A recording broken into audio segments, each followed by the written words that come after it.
Ayan guys, gandang araw. May repair tayo ngayon ng isang handrail na Black & Decker. So, Barena. So, ang problema nito, ayaw gumana, sabi ng may-ari. Ayan o. Nakasaksak na. Saksak na natin. So, pag pinindot, ayaw. So, testingin natin kalagin. Check natin sa loob kung anong problema. Baka carbon brass ang problema nito. So, babaklasin ko lang muna, no. So yun guys, nakalag na natin siya. So tetesterin natin ngayon yung switch muna, saka yung plug, kung buo ba yung plug. Tapos susunod natin yung switch. So yun guys, kakabitan natin siya ng, kasi hindi po pwede yung tester natin na analog dahil malabo. Dito gagamit tayo ng buzzer sa digital. Ayan o, para maririnig natin kung tutunog yung tester sa continuity nya, no. Testerin natin yung plug.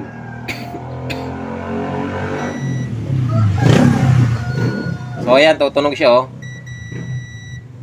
Tumutunog. Ibig sabihin buo yung ating plug. So dito sa kabila.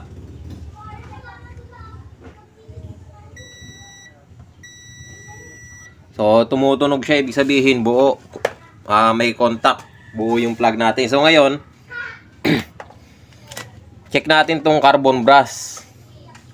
Pero bago natin siya i-check, kasi may nakita ko dito, itong isang wire niya na kulay red, papunta ito ng ng carbon brass. Itong wire na to. So ito papakita ko sa inyo. Check natin, hindi ko lang kasi alam kung anong kwanto, kung fuse ba to o ano yung nilagay nila dito. Ayun o. Ayun yung sinasabi ko. Hindi ko alam kung ano yung nakalagay na yan na kulay itim na mahaba na yan. So, galing yan dito sa may carbon brass. Carbon brass papunta dito. So, check natin yan. So, may buzzer tayo. Dapat tutunog yan kasi magkadugtong yan eh. Ito. Saka yung carbon brass mismo. So, hindi siya tumutunog. Walang contact. Pero yung tester natin, po. Oh, pero pagka dito, ayaw. Walang contact. So, tignan natin baka fuse yan. Babaklasin ko lang. So, yan guys. Sana baklas na natin siya, no? At ayan, kung mapapansin ninyo, medyo madilim na. Mapokus pa. Ayun, ano lang siya, coil. Medyo madilim eh. Ayan o, coil. Magnetic wire lang siya na pinulupot. Di ko alam kung saan.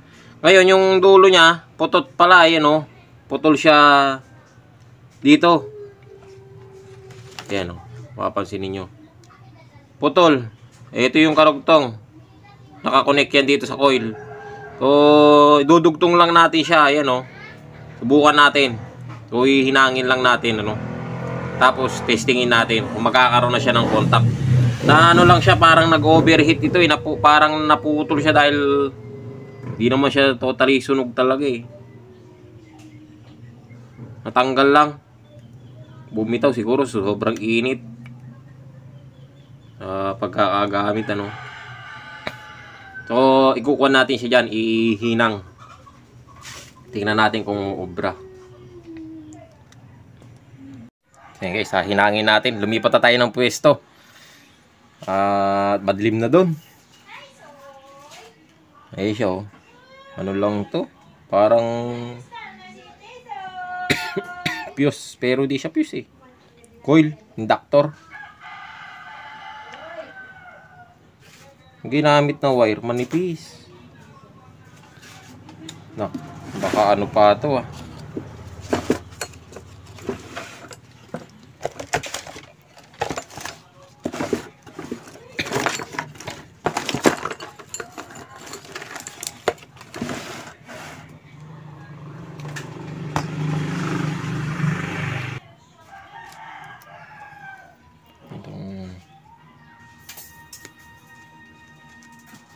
wire niya. Kung hindi ba to aluminum.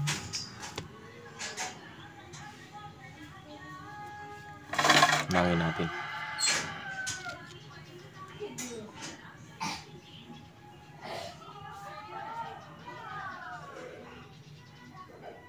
Tinubla. Tinubla naman ang hinang.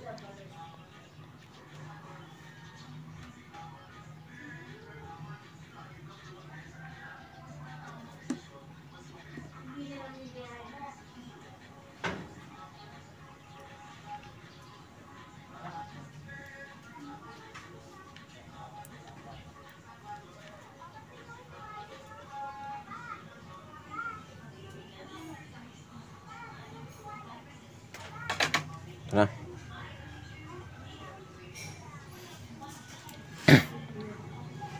Testerin natin ngayon.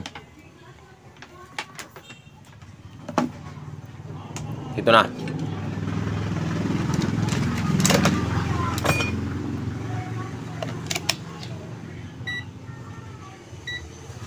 Ayan, sa digital. Titignan natin kung tutunog na. Huni lang, huni lang. Dito sa mula dito sa dulo ng wire papunta dito sa carbon brass. So meron na. Ay good na to. Good na yan.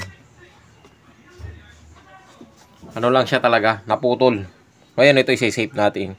Si-safety natin to. Gamit tayo ng ano bang pwedeng gamitin dyan.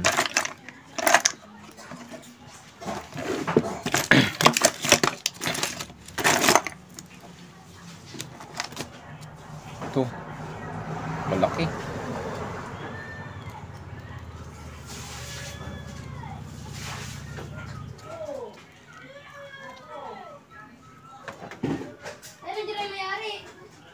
Ayan.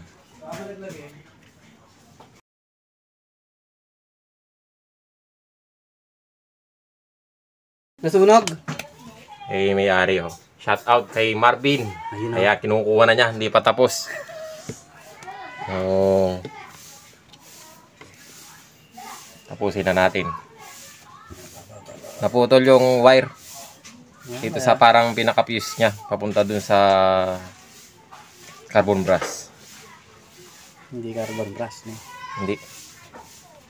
Naputol.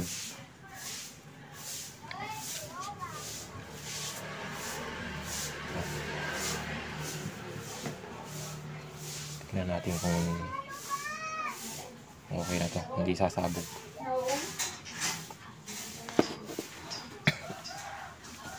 Buti na putol na gano'n. Ano yun sa sobrang init. Ganun.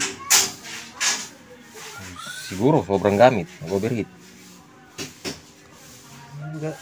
Sino ba gumagamit? Ginamit ni siguro yung Romda yung gamit yan. Overheat. Yung gagamitin ko, ayaw manda. Nasabi niya, puting mo kayo. Sa'yo pumutok yung sira. Hindi ko man nagamit. Ay, di mo nagamit. Hindi mo nagamit. Dalawa yun, ay may isa pa siyang barena, yun ang dinala ko. Kapati yan, pinadala niya. Papatingin mo na dun yan kay Andy kanya. Para naman yung sira. Ano ba ito? Bakit? Nagawa. Yun. Gawa na. Gawa na.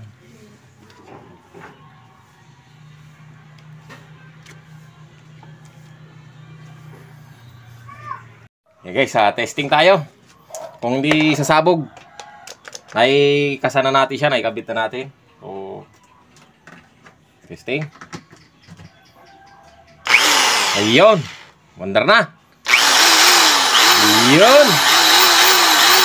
Ayos na.